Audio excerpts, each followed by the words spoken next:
ஏங்க எப்ப பார்த்தாலும் மைண்ட்ஃபுல் ஈட்டிங்ன்றீங்க. மைண்ட்ஃபுல் ஈட்டிங்னா என்ன?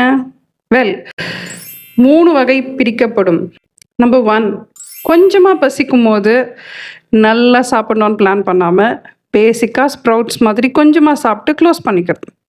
இல்லங்க கொஞ்சம் பசிக்குது தான், கொஞ்சம் வேலைலாம் செஞ்சிருக்கேன் அப்படின்னா, have a little bit of fruits, sprouts and little bit of meals.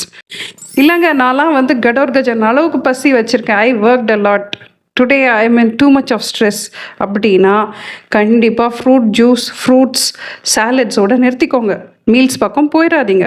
ஏன்னா அது உங்களை ஓவர் ஈட்டர் ஆக்கிடும். Stress eating is never good for health. சரிங்க இதெல்லாம் பண்ணிட்டேன், இருந்தாலும் வந்து வெயிட் கெயின் ஆகிட்டே இருக்கே, இதை நான் எப்படி குறைக்கிறது? வெல், மைண்ட்ஃபுல் ஈட்டருடைய ஃபர்ஸ்ட் ரெஸ்பான்சிபிலிட்டி ஸ்லோவாக சாப்பிடுங்க, பொறுமையாக சூ பண்ணி சாப்பிடுங்க.